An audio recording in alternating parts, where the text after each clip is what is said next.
दोस्तों, क्या आप यकीन करोगे, एक ऐसी फिल्म जिसका बजट लगभग 2000 करोड़ रुपए बताया जा रहा है और वो रिलीज के पहले दिन ही अपना पूरा गेम बदल दिया है। दोस्तों, स्पाइडरमैन ब्रांड न्यू डे ने जो तूफान मचाया है ना, उसको देखकर पूरी इंडस्ट्री शॉक हो गई है। रिपोर्ट्स के मुताबिक इंडिया में इस फिल्म का 3700 रुपए तक का टिकट बिक रहा है और मजे की बात यह है कि लोग फिर भी खरीद रहे हैं। बुकिंग खुलते ही कुछ ही मिनटों में शो सोल्ड आउट हो जाता है और कहा जा रहा है कि सिर्फ एक घंटे के अंदर लगभग 50,000 टिकट बिक चुके थे और वो भी सिर्फ थर्सडे के दिन। अब जरा सोचिए, जब सैटरडे संडे आएगा तो थिएटर के बाहर कैसी लाइनें लगने वाली है। लेकिन सवाल ये है, आखिर ऐसा क्यों हो रहा है? क्योंकि इस बार स्पाइडरमैन सिर्फ एक्शन नहीं बेच रहा, इमोशन बेच रहा है। तो चलिए बिना टाइम इसके फटाफट डिटेल्स में बात कर ले रहे हैं इसके बारे में। तो मैं हूं आपका होस्ट चिराग पटेल और आप देख रहे हैं रील बस चिराग चैनल। अगर आपने अभी तक चैनल को सब्सक्राइब नहीं किया है तो जरूर कर लेना। तो दोस्तों, मैं थिएटर से बाहर निकला तो मेरे दिमाग में सिर्फ एक ही बात चल रही थी, भाई इतना सेटिस्फेक्शन किसी फिल्म से बहुत दिनों बाद मिला है। एक तरफ हल्क के साथ हड्डी तोड़ एक्शन, दूसरी तरफ एमजे के साथ पीटर पार्कर की इमोशनल जर्नी और फिर बीच में विलन की एक ऐसी सीक्रेट सरप्राइज एंट्री जिसने पूरा थिएटर हिला दिया। और भाई क्लाइमेक्स में स्पाइडरमैन जिस तरह अकेला पूरी निंजा आर्मी से भिड़ता है ना, वो सीक्वेंस किसी कविता की तरह शूट किया गया है। घुस बम्प है गाइस, लिटरली घुस बम्प दिख रहा है। अब आते हैं सबसे बड़े पॉइंट पर, बॉक्स ऑफिस के कलेक्शन पर। रिपोर्ट के मुताबिक स्पाइडरमैन ब्रांड न्यू डे ने पहले दिन इंडिया में लगभग 60 करोड़ रुपए नेट का आंकड़ा छू लिया है और ट्रेंड एक्सपर्ट का मानना यह है कि 4 दिन के लंबे वीकेंड के बाद फिल्म आराम से 200 करोड़ पार निकल सकती है, बल्कि 250 करोड़ तक जाने की भी पूरे चांसेस दिखाई दे रहे हैं। अगर ऐसा होता है तो इंडिया में एमसीयू के कहीं बड़े रिकॉर्ड टूट सकते हैं।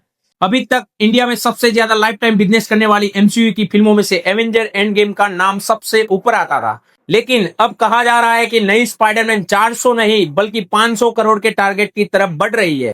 और भाई यही तो असली स्टारडम होता है, एक fictional character real life superstars पर भारी पड़ रहा है। अब जरा पीछे चलते हैं। 2021 में आई स्पाइडरमैन की पिछली फिल्म ने 3 स्पाइडरमैन को एक साथ लाकर इतिहास रचा था, लेकिन इस बार अकेले टॉम हॉलैंड ने अपने दम पर पूरी दुनिया में ऐसा बज बना दिया कि रिपोर्ट्स के मुताबिक वर्ल्ड वाइड कलेक्शन के आंकड़े 4000 करोड़ पार करने की चर्चा हो रही है। और पता है सबसे मजेदार बात क्या है? बताया जा रहा है कि टॉम हॉलैंड ने इस फिल्म के लिए लगभग 200 करोड़ रुपए की फीस चार्ज की है। यहाँ हमारे कई स्टार्स 100-200 करोड़ फीस लेते हैं, लेकिन उनकी फिल्मों का लाइफ टाइम कलेक्शन कहीं बार उनकी फीस से भी कम रह जाता है। तो अब जरा इंडिया से बाहर चलते हैं। पूरी इंडिया की बात करूं ना तो ट्रेंड प्रिडिक्शन के मुताबिक स्पाइडरमैन का पहला वीकेंड 700 to 800 मिलियन डॉलर तक जा सकता है, यानी सिर्फ 4 दिनों में लगभग 7000 करोड़ रुपए का बिजनेस।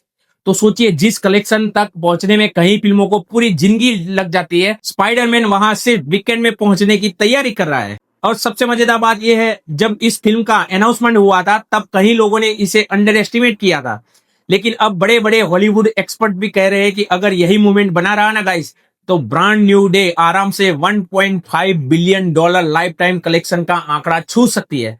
तो अब बात करते हैं रामायण की। दोस्त, रामायण को इंडिया के अलावा दुनिया में कई देशों में सोनी पिक्चर ही डिस्ट्रीब्यूट करने वाली है, यानी वही स्टूडियो जो स्पाइडरमैन को भी दुनिया भर में रिलीज कर रहा है।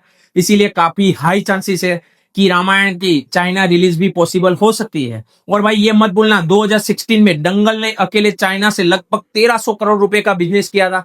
तो अगर रामायण ने ऑडियंस के दिल में जगह बना लेती है तो कम से कम अपना बजट तो चाइना से भी निकाल सकती है।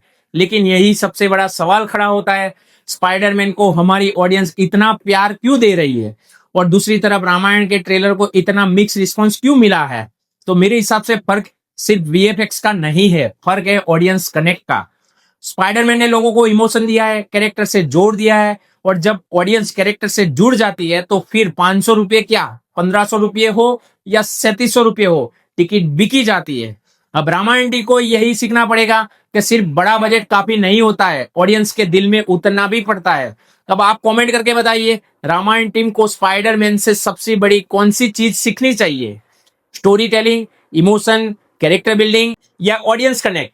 तो कमेंट करके अपनी राय जरूर बताना, और वीडियो पसंद आया तो लाइक और शेयर कर देना। और ऐसे बिना घुमाए हुए ट्रेलर रिव्यू और फिल्मी धमाकों के लिए रील बस चिराग चैनल को सब्सक्राइब करना मत भूलना। मिलते हैं नेक्स्ट वीडियो में। Bye guys.